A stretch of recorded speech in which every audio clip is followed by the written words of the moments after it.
Olá, eu sou a Teresa Amar Ribeiro e está a ouvir o Economia Dia a Dia, o podcast que lhe dá respostas simples e resumidas para os principais temas da economia nacional e internacional.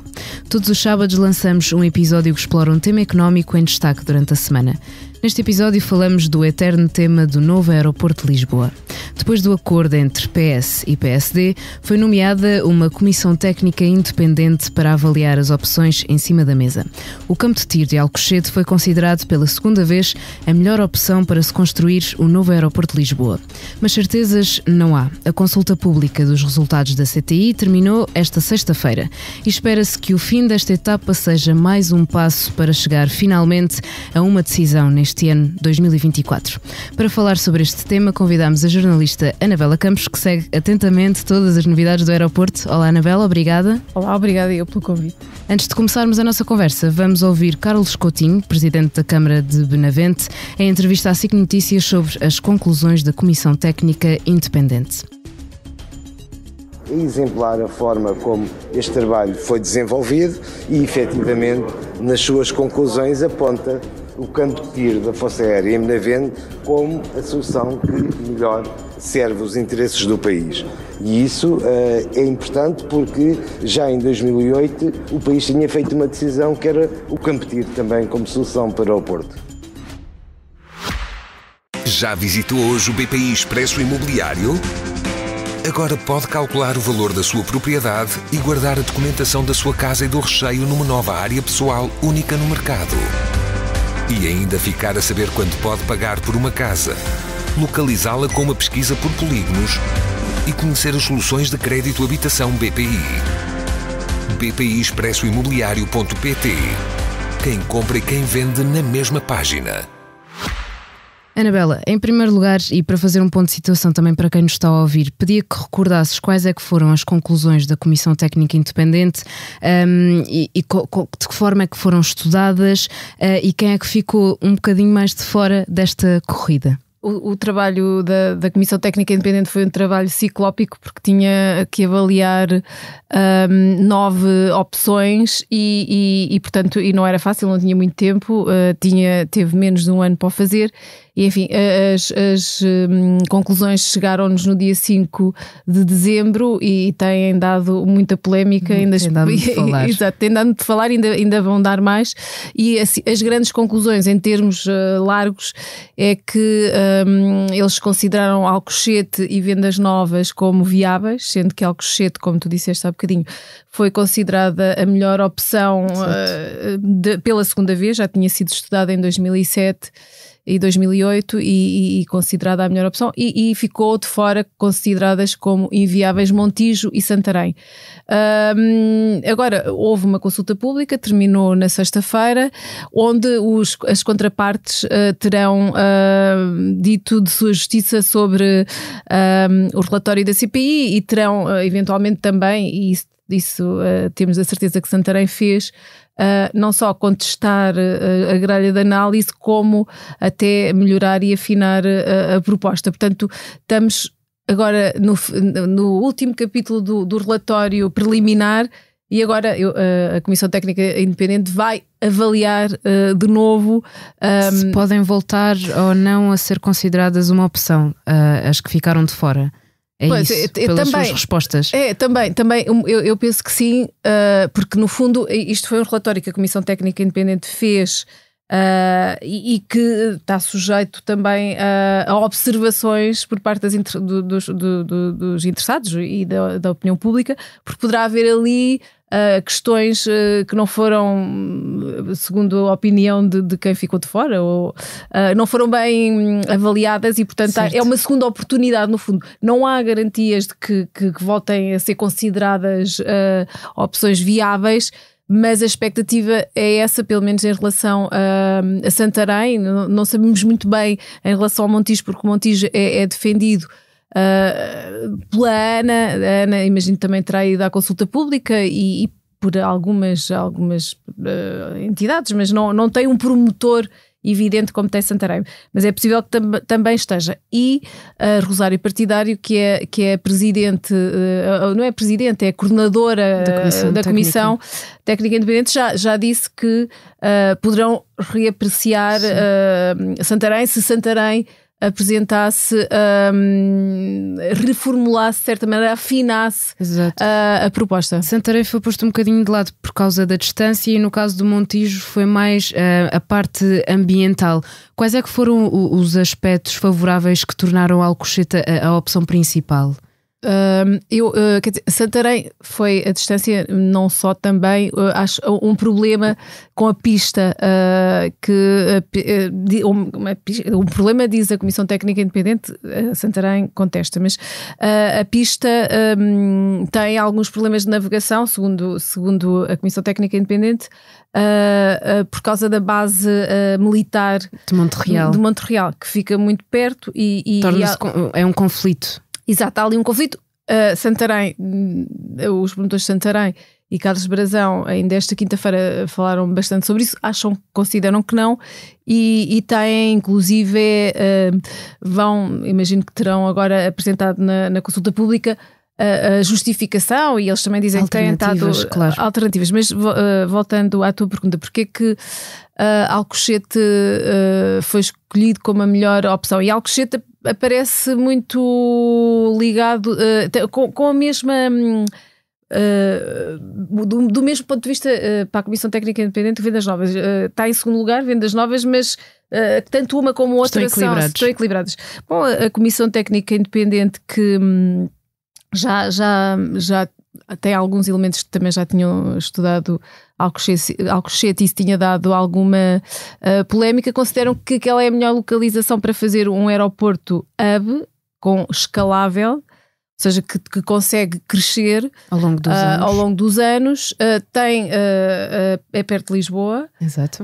Quer dizer, é perto de Lisboa, fica a menos quilómetros de Lisboa do que Santarém e até do que Vendas Novas, mas é muito perto.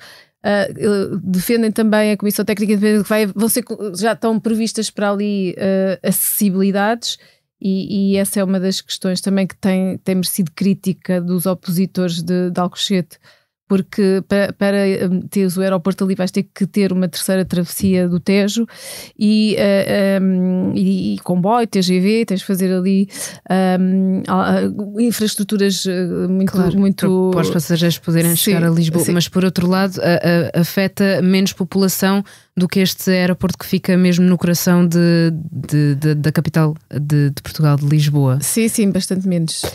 Agora com o fim da consulta pública, Anabela, chega a derradeira decisão política, mas em março o país vai para eleições. Onde para o aeroporto nesta crise política? O que é que dizem os partidos? É um tema muito sensível e com muitas leituras possíveis, como estamos, já escrevemos inúmeras vezes, já dissemos em podcasts também e na televisão. Há 50 anos que o país discute a localização do novo aeroporto de Lisboa. O que tem havido é um tema que não foi, que passou obviamente para o próximo governo, isso ficou claro logo quando este governo caiu, entre aspas, e agora eu imagino que se for o PS a ganhar as eleições, será eventualmente, eu penso que aceitará a decisão da Comissão, não sei se aceita ou não, isso é uma discussão ainda larga, mas talvez aceite. Pedro Nuno Santos, que é o candidato pelo PS, tinha já inclusive avançado com uma proposta que propunha primeiro Montijo como de curto prazo, uma opção de curto prazo, e depois a construção do aeroporto em Alcochete internacional. Não é isso que a Comissão defende, porque a Comissão defende que Montijo nem sequer é bom para fazer um aeroporto complementar e transitório, e portanto o PSD talvez parece ter ainda dúvidas, ou seja, apesar de ter feito um pacto de regime, entre aspas, um acordo em relação a este tema, e como acho que tu disseste no princípio, está menos certo agora de que irá alinhar posições com o PS. partindo do pressuposto que serão os dois partidos que poderão chegar ao poder. Portanto, há muita gente dentro do PSD que defende Montijo. E Montenegro já disse que vão fazer um estudo, vão fazer um grupo para estudar outra vez o assunto. Portanto, não sei se vai ser ainda em 2024 que vamos ter uma decisão para o novo aeroporto e, portanto, temos um problema aqui. Estamos a adiar um tema que precisa de uma resolução porque o aeroporto da Portela está esgotado e quanto mais tempo, quer dizer, já não tem capacidade, não tem muito mais capacidade para ter mais voos, os slots estão esgotados, não há mais slots e tem estado a rejeitar voos, não há muito mais espaço para crescer e mesmo algumas obras que se poderiam fazer e que já estão programadas e já escrevemos imenso sobre elas, que é acrescentar algumas mangas e prolongar o Foi uma das Azul. últimas decisões do governo de António Costa, antes de passar a governo de gestão. De que obras é que estamos a falar? Isso também é um tema com algumas nuances interessantes, porque sim, foi uma das últimas, foi a Conselho de Ministros a obrigatoriedade de fazer as obras. Pelo que eu tenho percebido e com muita gente que fala sobre o assunto, não se sabe ainda exatamente o que é e aparentemente tudo indica que as obras são aquelas que a Ana já tinha dito que estava disponível para fazer, que é o prolongamento da Pier Sul, que vai acrescentar 11 mangas, que vai ter mais espaço para estacionamento porque Figo Maduro vai ceder espaço para os aviões. Enfim, não é nada de que vai acrescentar mais capacidade ao aeroporto de Lisboa, vai só permitir que Lisboa seja um aeroporto mais cumpridor dos horários, da pontualidade. Certo. Lisboa é o segundo aeroporto com mais atrasos, o pior em pontualidade da Europa, e portanto há aqui muito trabalho a fazer, mas essas obras também que a Ana tinha dito que se tivessem aprovadas, porque tem que ter uma autorização, uma luz verde da Agência Portuguesa de Ambiente, no sentido de dizer que não é preciso licenciar para eles avançarem. O que a Ana tinha dito, eu já escrevi isso algumas vezes, era que se a autorização chegasse até ao final do ano passado, as obras estariam concluídas em 2027. A autorização ainda não chegou. Estamos a chegar ao final de janeiro, a APA está sem presidente, Nuno Lacasta saiu.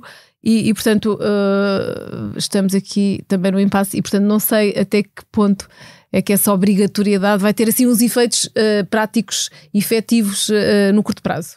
E estamos a falar de obras de detalhe, como estavas a dizer, a melhoria para os passageiros, ou seja, os passageiros vão notar essa melhoria nas suas viagens? Isso vão. O objetivo é exatamente notarem essa diferença, por um lado porque os voos, se tudo correr bem enfim, e a nave com a sua ajudar no controle de tráfego aéreo e se tudo se aliar melhor com isto, vamos ter voos com mais regularidade, de horário, com mangas, certo, com menos atrasos. E também é preciso ser justo e dizer que Lisboa também tem uma desvantagem porque está na ponta da Europa e depois quando os voos começam a atrasar às vezes noutros aeroportos, depois Lisboa estamos no fim da linha. Sim, e depois certo, aquilo acaba também por prejudicar, não é só o aeroporto, também é, mas a Ana tem dito muitas vezes e às vezes foca bastante esse ponto para dizer, vocês estão sempre a dizer que nós que estamos a fazer mal o nosso trabalho, mas também há uma circunstância geográfica que tem muitas vantagens. Lisboa, a TAP tem a vantagem de estarmos na ponta da Europa e conseguir transportar-nos para o Brasil e para os Estados Unidos mais rápido, claro, mais barato, mas depois também tem estas desvantagens de estarmos no fim da linha e termos que passar por cima de França, e os controladores aéreos em França são muito poderosos e fazem greves muitas vezes, e quando eles fazem greves torna-se muito mais complicado. Anabela, dizias há pouco que esta discussão já dura há cerca de 50 anos. Quanto tempo é que os portugueses vão ter de esperar por este novo aeroporto de Lisboa? Acho que é a pergunta para 1 milhão de euros.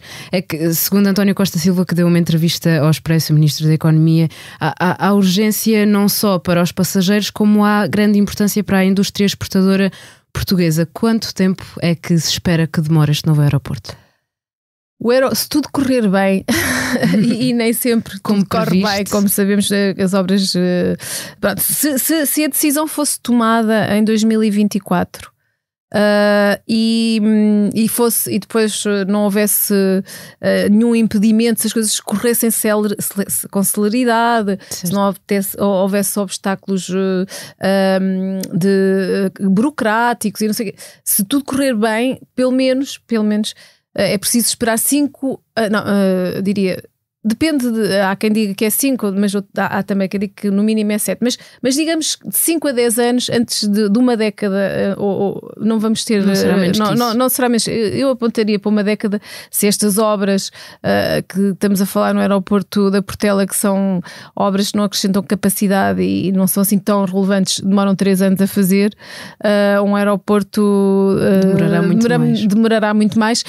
Claro que depois, se for num sítio de raiz, não tem os constrangimentos que tem o aeroporto, que fazer estas obras em Lisboa também implica alguma logística, porque só podes fazer à noite, enfim, tem limitações. Claro. Mas menos eu conhecendo o país como conheço, e já sou jornalista há 3 décadas, já dá para fazer essa... E acompanhar este tema exatamente. Também há muito tempo. Portanto, eu acho que menos de 10 anos vai ser difícil, portanto vamos ter que esperar uma década com a Portela a arrebentar pelas costuras. Não vai ser fácil. Anabela, muito obrigada. Esta semana é tudo aqui no Economia Dia a Dia. Convido ainda a ouvir o podcast A Próxima Vaga, de Francisco Pinto Balsemão, sobre ensino e inteligência artificial. Os chatbots vão tornar os alunos mais preguiçosos e com menos pensamento crítico? A sonoplastia deste episódio foi de Tomás Delfim e Salomé Rita. Muito obrigada aos dois e a si obrigada por estar desse lado. Se tem questões ou dúvidas que gostaria de ver explicadas aqui no Economia Dia a Dia, envie um e-mail para tearribeiros@expresso.empresa.pt. E voltamos já na segunda, com mais novidades económicas. Já visitou hoje o BPI Expresso Imobiliário? Agora pode calcular o valor da sua propriedade e guardar a documentação da sua casa e do recheio numa nova área pessoal única no mercado. E ainda ficar a saber quanto pode pagar por uma casa, localizá-la com uma pesquisa por polígonos e conhecer as soluções de crédito habitação BPI. bpiexpressoimobiliario.pt. Quem compra e quem vende na mesma página.